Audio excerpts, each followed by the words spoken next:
അനുവദിക്കുകയില്ല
ബോധ്യത്തോടെ, പൂർണ്ണ ബോധ്യത്തോടെ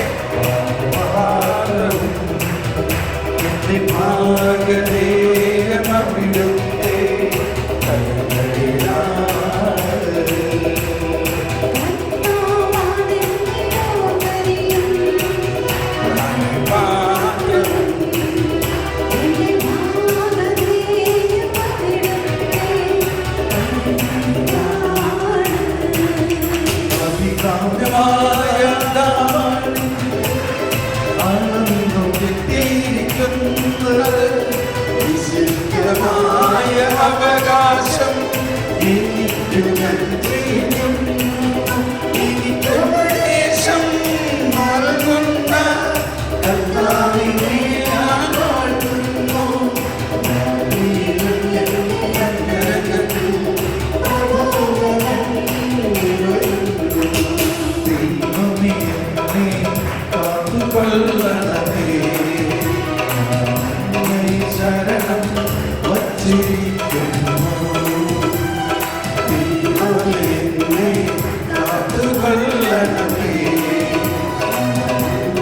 ശരണം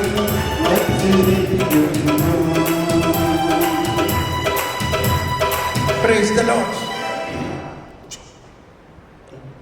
ഒരു മിനിറ്റ് ഇങ്ങനെ നിന്നാലോ? നിന്നുകൊണ്ട് തന്നെ ഒന്ന് ഇത് കേൾക്കാൻ ഞാൻ പറയാൻ പോകുന്നത്. എന്നിട്ട് വീണ്ടും നമ്മൾക്ക് ഒരു പ്രാവശ്യം കൂടി ഇത് പാടണം. ഈ സങ്കീർത്തനത്തെക്കുറിച്ച് നമ്മൾ പാടുമ്പോൾ മനസ്സിലാക്കേണ്ട ചെറിയൊരു കാര്യം ഇതാണ്. ഈ സങ്കീർത്തനങ്ങളെല്ലാം ഈശോയ്ക്ക് 1000-ലധികം വർഷങ്ങൾക്ക് മുൻപ് എഴുതപ്പെട്ട പ്രവചന ഗീതങ്ങളാണ്. അതായത് വരാനിരിക്കുന്ന ദൈവരാജ്യത്തെക്കുറിച്ചും വരാനിരിക്കുന്ന യേശുവിനെ കുറിച്ചുമാണ് എല്ലാ സങ്കീർത്തനങ്ങളിലെയും വിഷയം. എല്ലാ സങ്കീർത്തനങ്ങളിലും യേശുവിനെ കുറിച്ച് പറയുന്നുണ്ട്. എന്നാൽ അത് അന്നത്തെ കാലത്തും മനസ്സിലായിരുന്നില്ല, ഇന്നത്തെ കാലത്തും മനസ്സിലാകുന്നില്ല. ഇത് മനസ്സിലാകുന്നത് പരിശുദ്ധാത്മാവിലൂടെയാണ്. ഇത് മനസ്സിലായത് ഈശോയുടെ ഉത്ഥാനത്തിന് ശേഷമാണ്. അതുവരയ്ക്കും അവരെല്ലാം ഈ പ്രവചന ഗീതത്തിലൂടെ പാടി പ്രാർത്ഥിച്ചിരുന്നു. അന്നവർ പാടിയതും യേശു 150 സങ്കീർത്തനങ്ങളും യേശു തന്നെ പാടുമായിരുന്നു. അപ്പോൾ നമ്മളിപ്പോൾ ഈ പാടിയ സങ്കീർത്തനം ആര് പാടിയിട്ടുള്ളതാണ്? യേശു പാടിയിട്ടുള്ളതാണ്. ആ സങ്കീർത്തനത്തിലെ പ്രധാന കഥാനായകൻ ആരാണ്? യേശു തന്നെയാണ്. ആ സങ്കീർത്തനം അനുസരിച്ചുള്ളതെല്ലാം നമ്മളിൽ ഇപ്പോൾ പൂർത്തിയായി കഴിഞ്ഞിട്ടുണ്ടോ? പൂർത്തിയായി. അപ്പോൾ ഈ ബോധ്യത്തോടു കൂടിയാണ് നമ്മൾ ഈ ധ്യാനത്തിൽ പ്രത്യേകമുള്ള ഒരു കാര്യം. സങ്കീർത്തനങ്ങളാണ് ഇതിലെ എല്ലാ ഗാനങ്ങളും. അങ്ങനെ നമ്മൾ സങ്കീർത്തനങ്ങളിൽ പരിശുദ്ധാത്മാവിൻ്റെ നിഗൂഢമായ രഹസ്യങ്ങൾ ഒളിഞ്ഞിരിക്കുന്നത്. അതേ പരിശുദ്ധാത്മാവ് തന്നെയാണ് നമ്മളിൽ വസിക്കുന്നത്. നമ്മൾ അത് ആ രഹസ്യങ്ങളെ ഉൾക്കൊണ്ടുകൊണ്ട് പാടി പ്രാർത്ഥിക്കുമ്പോൾ നമ്മളുടെ ജീവിതത്തിൻ്റെ തന്നെ ഒരു താളം ആയി മാറും ഈ സങ്കീർത്തനങ്ങൾ. നമ്മളിത് ഇവിടെ ഇപ്പോൾ നമ്മൾ ഈ 4-5 ദിവസം കൊണ്ട് 3-4 സങ്കീർത്തനങ്ങൾ ഒരുപക്ഷെ പഠിച്ചേക്കും. പക്ഷേ നമ്മളിന്ന് രാത്രി വീട്ടിൽ പോകുമ്പോഴും ഈ സങ്കീർത്തനത്തിൻ്റെ ഈ മെലഡി അല്ലെങ്കിൽ ഇന്നത്തെ ചില വാക്കുകൾ നമ്മുടെ ഉള്ളിൽ ഇങ്ങനെ താനെ ആരോ പാടണമാതിരി നമുക്ക് തോന്നും. ആരോ പാടുന്ന മാതിരി നമുക്ക് തോന്നും. ഉദാഹരണത്തിന് എൻ്റെ ഉള്ളിൽ ഇങ്ങനെ അലയടിക്കുകയാണ്. കർത്താവാണെൻ്റെ ഓഹരിയും പാനപാത്രവും. ജസി പടി. കർത്താവാണെൻ്റെ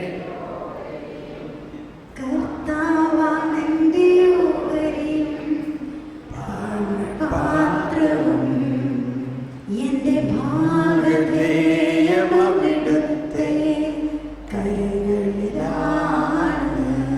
ഓക്കെ.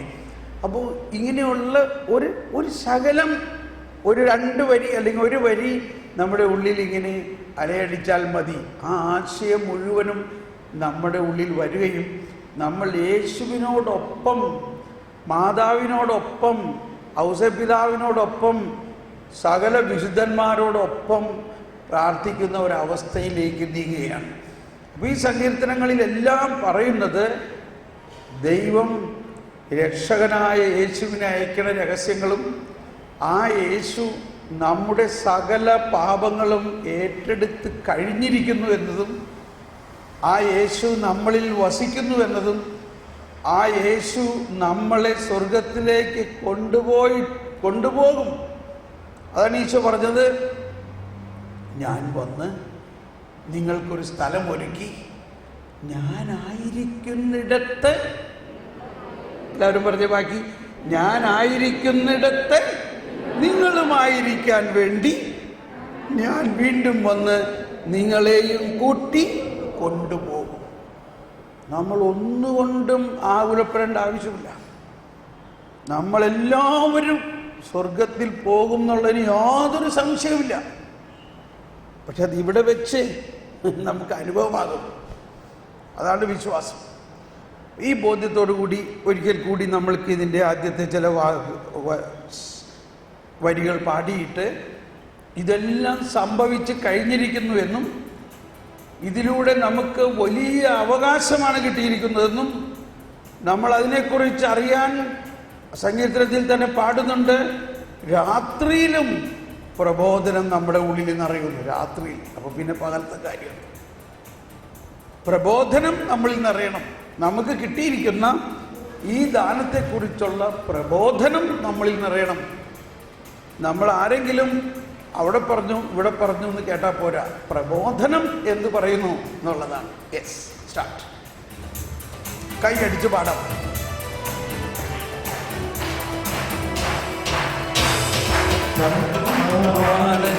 ഓഹരിയും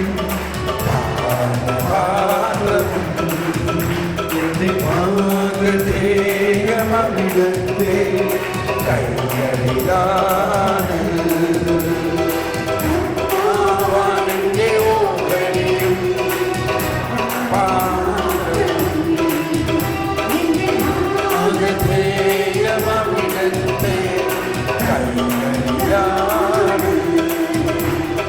കാമ്യമായ ദാനവാനിക്ക് അളന്നു കിട്ടിയിരിക്കുന്നത് ഇഷ്ടമായ അവകാശം.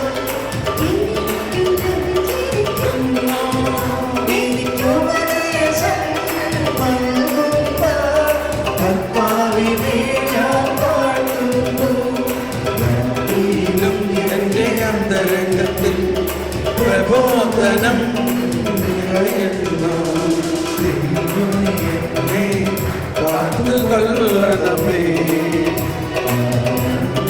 ശരണം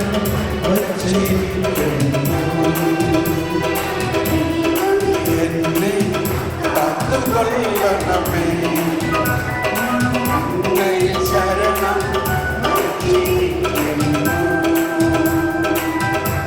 Praise the Lord. Hallelujah.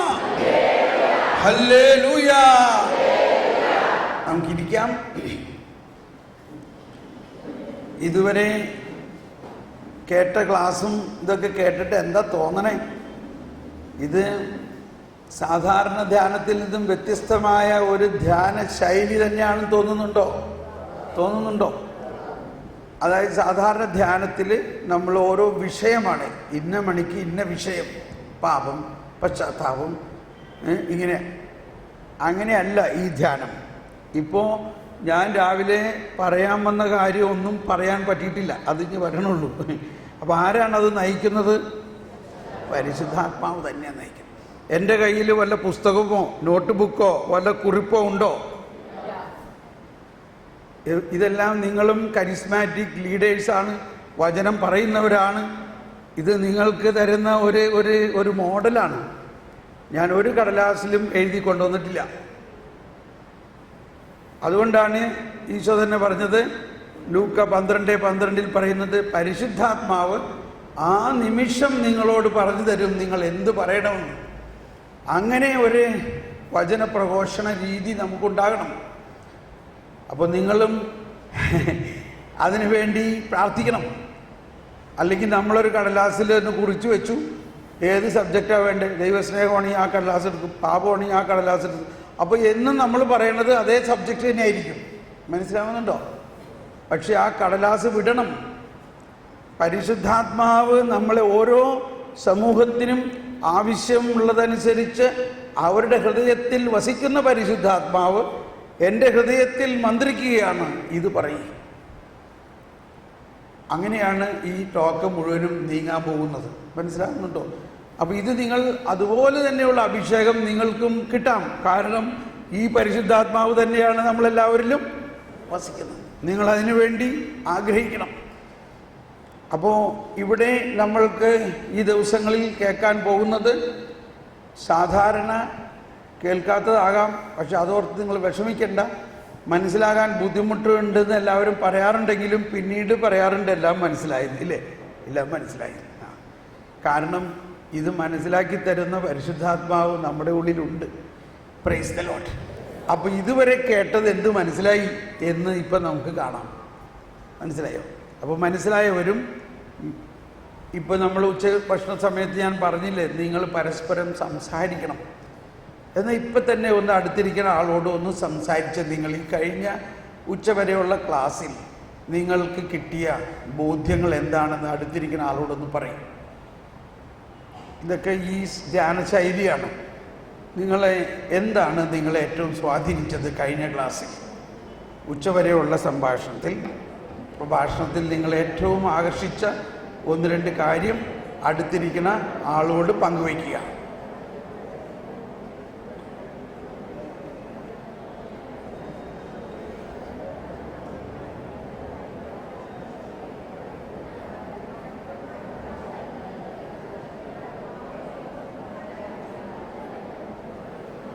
മുൻപിലും പുറകിലിരിക്കുന്ന ആളോടും പറയാം.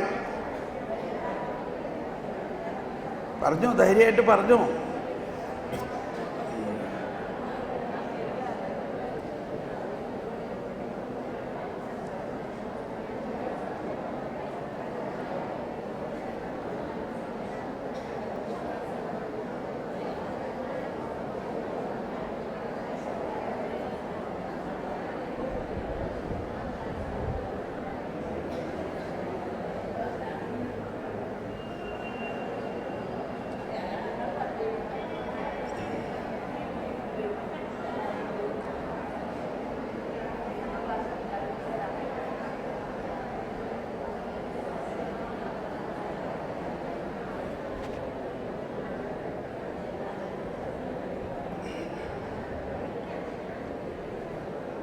പറഞ്ഞു കഴിഞ്ഞോ? ഇനി ഇവിടെ വന്ന് പറയണം. ഇപ്പോൾ ഇതുവരെ കേട്ട കാര്യങ്ങളിൽ ഇവിടെ കേട്ട കാര്യം മാത്രമേ പറയാവൂ. കാരണം നമ്മൾ സാധാരണ ധ്യാനത്തിൽ പറയണ സാക്ഷ്യമല്ല ഇത്. പ്രബോധനം നമുക്കെന്ത് മനസ്സിലായി എന്നതും, ഇന്ന വചനത്തിന് ഇന്ന നാൾ വരെ ഞാൻ ഇന്നതാണ് മനസ്സിലാക്കിയിരുന്നത്, പക്ഷെ ഇപ്പോൾ നമുക്ക് ഇന്നത് മനസ്സിലായി, അതെന്നെ ഇന്ന ബോധ്യം കിട്ടി, ഇതാണ് പറയേണ്ടത്. അവന് പറയണോ? വാണ് അവൻ പറയും. അവൻ വചനമൊക്കെ പറയുന്ന ആളാ. യെസ്. അപ്പോൾ നിങ്ങൾ വേഗം വരും, നമുക്കധികം സമയമില്ല.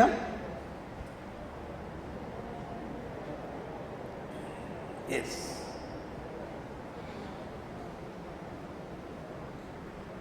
ഇവിടെ വാ. ഇങ്ങോട്ട് നീങ്ങുന്നു. യെസ്.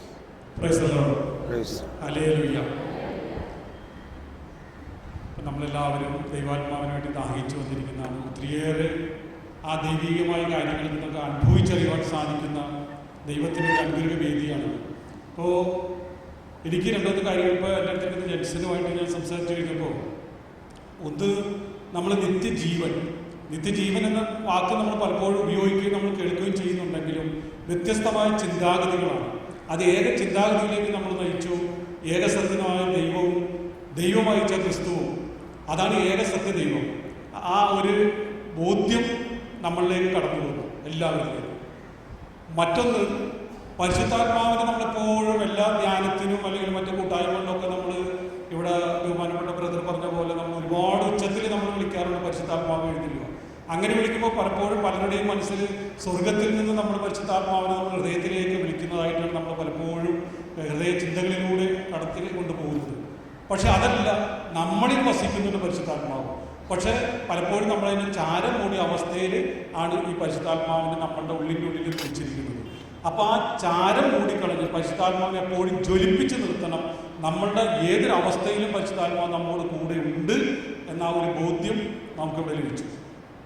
മറ്റൊന്ന് ബ്രദറിവിടെ പറഞ്ഞ പോലെ നമ്മളെപ്പോഴും ആശങ്കയും ആകുലതയും ഒക്കെ നിറഞ്ഞവരാണ് നമ്മളുടെ മക്കളെ പറ്റിയും ജീവിത പങ്കാളികളെ പറ്റിയും അല്ലെങ്കിൽ സമൂഹത്തെ പറ്റിയൊക്കെ. അപ്പോൾ ഇവിടെ നല്ലൊരു ബോധ്യം നമുക്ക് കിട്ടി. കാരണം വചനം നമ്മളിൽ വന്ന് നിറയുമ്പോൾ അത് ദൈവാത്മാവിലൂടെ നമ്മുടെ ആത്മാവ് ലയിപ്പിച്ചുകൊണ്ട് നമ്മൾ ജ്ഞാനത്തിലൂടെ നമ്മൾ ആഗ്രഹിക്കുന്ന നമ്മുടെ ജീവിത പങ്കാളികൾക്കും മക്കൾക്കൊക്കെ വേണ്ടിയിട്ട് നമ്മൾ ദാഹിച്ച് പ്രാർത്ഥിക്കുമ്പോൾ ഉണ്ടാകുന്ന മാറ്റം, ദൈവികമായ ആ മാറ്റം നമുക്ക് അനുഭവവേദ്യമാക്കുവാൻ നമുക്ക് സാധിക്കും. ഇത്രയും കാര്യങ്ങളാണ് ഞങ്ങൾ പങ്കുവെച്ചത്. ഇനി ഒരുപാട് ഉണ്ടല്ലോ. കൈകൾ ചേർത്താൽ നന്ദി പറയാം. അടുത്ത ആൾ വരാം. സഹോദരിമാർ വരാം. വേഗം വേഗം വരൂ, നമുക്കധികം സമയമില്ല.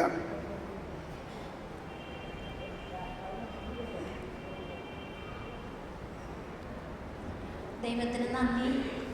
എനിക്ക് 2-3 ബോധ്യങ്ങൾ കിട്ടി. നിത്യജീവൻ എന്താണെന്ന് യഥാർത്ഥത്തിൽ മനസ്സിലായപ്പോഴാണ്. പിന്നെ നീ ഭൂമിയുടെ ഉപ്പാണ്, ഉപ്പ് ഉറകെട്ട് പോയാൽ എന്ത് പ്രയോജനം? ഉപ്പിനെ കുറിച്ചും കടുകുമണിയെ കുറിച്ചും പറഞ്ഞു. കടുകുമണി, ഉപ്പ്, പുളിമാവ്, ഇത് 3നെ കുറിച്ചും നല്ലൊരു ബോധ്യം കിട്ടിയായിരുന്നു. പിന്നെ മനസ്സിൽ ഭയങ്കര ആകുലതയായിരുന്നു. നമ്മളിങ്ങനെ പ്രാർത്ഥിക്കുന്നുണ്ട്, മക്കളൊന്നും ചിലപ്പോൾ നേരെ വരുന്നില്ലല്ലോ എന്നും. പക്ഷെ ആ ഒരു യെശയ്യാ പ്രവാചകന്റെ പുസ്തകം 59-21 വചനത്തിൽ പറഞ്ഞു തന്നു, നിന്നിൽ നിന്ന് എൻ്റെ ആത്മാവ് നിന്നിലായിരിക്കുമ്പോൾ എൻ്റെ ആത്മാവ് ദൈവത്തിൻ്റെ ആത്മാവ് ചേർന്ന് അത് മക്കളിലേക്കും അവരുടെ മക്കളിലേക്കും കടന്നു വരും എന്നുള്ള നല്ലൊരു ബോധ്യം കിട്ടിയായിരുന്നു. കൈകൾ ചേർത്താൻ നന്ദി പറയാം. Praise the Lord.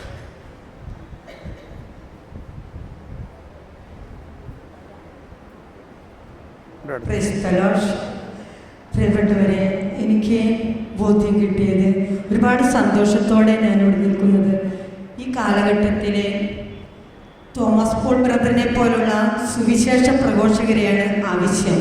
കാരണം ബ്രദർ പറഞ്ഞു, ഈ കാലഘട്ടത്തിൽ ദൈവവചനം പങ്കുവയ്ക്കാനായിട്ട് എഴുതിപ്പിടിച്ച് കടലാസിലൊക്കെ കൊണ്ടുവന്ന് പറയുന്നത് ശരിയാണത്.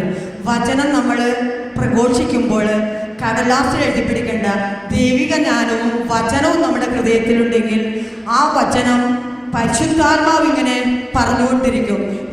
ഏതവസ്ഥയിൽ എവിടെയാണെങ്കിലും വചനം പ്രഘോഷിക്കുമ്പോഴും നമ്മളവിടെ വെറുതെ നിന്നു കൊടുത്താൽ മതി, ആ പരിശുദ്ധാത്മാവ് ഇങ്ങനെ പ്രഘോഷിച്ചുകൊണ്ടിരിക്കും.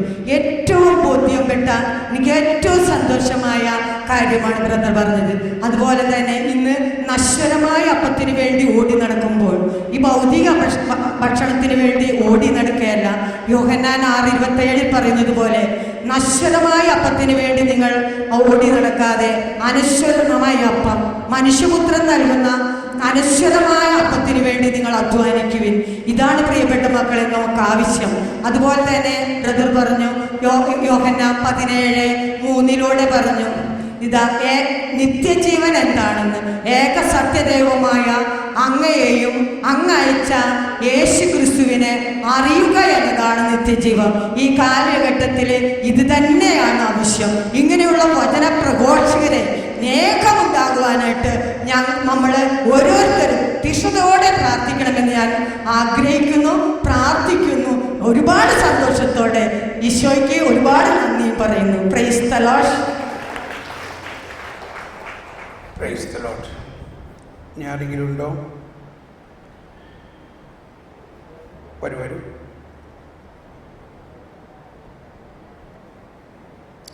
നിങ്ങളും വരാം.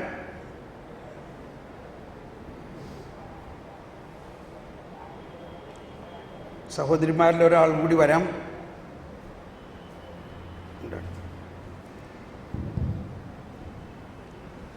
Praise the Lord.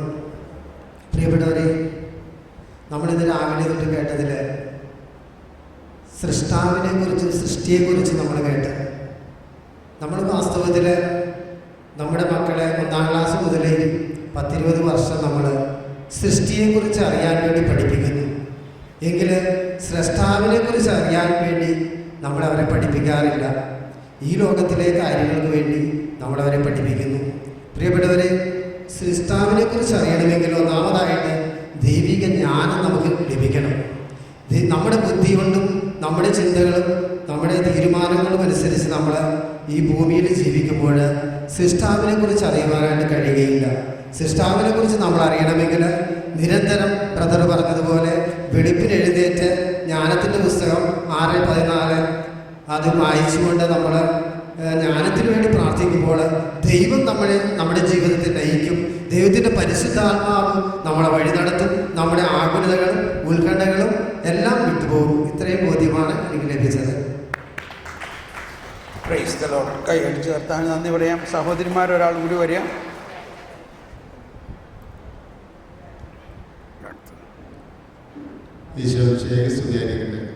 എപ്പോഴും സ്തുതിയായിരിക്കട്ടെ. ഏകദേശം ഒരു 35 വർഷത്തിന് മുമ്പ് പള്ളിയിൽ ബ്രദർ ക്ലാസ്സിൽ വന്നിട്ടുണ്ടായിരുന്നു. അന്ന് 3 പേര് അടുത്തേക്ക് വിളിച്ചിട്ട് 2 പേര് മാത്രമേ ചെന്നിട്ടുള്ളൂ. ആരും ഒക്കെ കൊണ്ട് ഉന്തിത്തള്ളി എന്നെ ബ്രദറിൻ്റെ അടുത്തേക്ക് വന്നു. അപ്പോൾ ബ്രദർ പറഞ്ഞു, ഇങ്ങനെ 3 പേര് കൂടി പരിശുദ്ധാത്മ അവസാനം വന്ന ആളാണ് പരിശുദ്ധാത്മാവുന്നത്.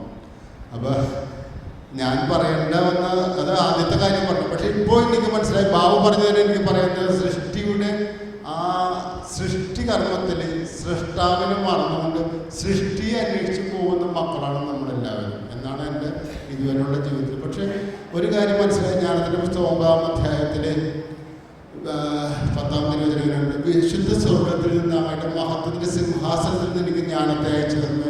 അവൾ എന്നോടൊത്ത് വസിക്കുകയും അധ്വാനിക്കുകയും ചെയ്യട്ടെ. അങ്ങനെ അങ്ങയുടെ ഹിതം ഞാൻ മനസ്സിലാകട്ടെ. 68 വർഷത്തിന് മുമ്പ് എൻ്റെ തലയിൽ കൈവച്ച് ജ്ഞാനസ്നാനം ചെയ്ത ആ ജ്ഞാനം അതിപ്പോഴാണ് ബ്രദറിലൂടെ കൂടുതലായിട്ട് വെളിപ്പെടുത്തിയത്. Praise the Lord. Hallelujah. Praise the Lord. ഒരു സഹോദരി കൂടി വരാം. ആരെങ്കിലും ഉണ്ടോ? ഒരു സഹോദരിമാരിൽ ഒരാൾ വേഗം വരൂ.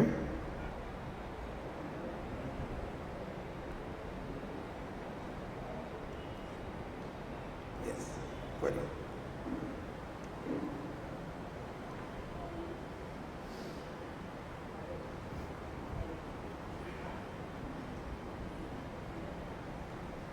നമ്മൾ പ്രാർത്ഥിക്കുക മക്കൾക്ക് വന്ന് കിട്ടുമെന്നുള്ളത് ഏറ്റവും വലിയൊരു സന്തോഷമാണ്. നമ്മൾക്ക് മക്കൾക്കും തന്നെയല്ല, നമ്മളുടെ അടുത്ത തലമുറക്കും കിട്ടുമെന്നുള്ളത് ഏറ്റവും വലിയൊരു ആനന്ദമാണ് മനസ്സിൽ തരുന്നത്. അതുപോലെ തന്നെ സൃഷ്ടാവിനെ പറ്റി പഠിക്കാനായിട്ട് ഇതുവരെയും മക്കളെ പ്രോത്സാഹിപ്പിച്ചിട്ടില്ല.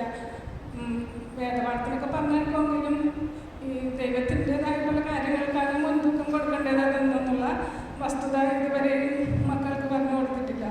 അതൊക്കെ പറഞ്ഞു കൊടുക്കുവാനും നല്ല കാര്യങ്ങൾ ഇവിടെ വന്നതിന് ശേഷം ഏറ്റവും സന്തോഷകരമായിട്ടുള്ള കാര്യങ്ങളാണ് കേൾക്കുവാൻ കഴിഞ്ഞത്. പക്ഷെ മറ്റുള്ളവരും ഇത് കേൾക്കുന്നില്ലല്ലോ എന്നുള്ള വിഷമമാണ് മനസ്സിലുള്ളത്. അനേകം പേരാണ് ഇത് അറിയേണ്ടത്, വളരെ ചുരുക്കം പേര് മാത്രമേ ഇത് അറിയണുള്ളൂ. അപ്പോൾ അതിനുള്ളതായിട്ട് കൂടി നമ്മൾ പ്രാർത്ഥിക്കേണ്ടതാണ്. കൂടുതൽ ആളുകളിലേക്ക് ഇത് എത്തുവാനായിട്ട് ദൈവം അനുഗ്രഹിക്കട്ടെ എന്ന് നമ്മൾ പ്രാർത്ഥിക്കണം.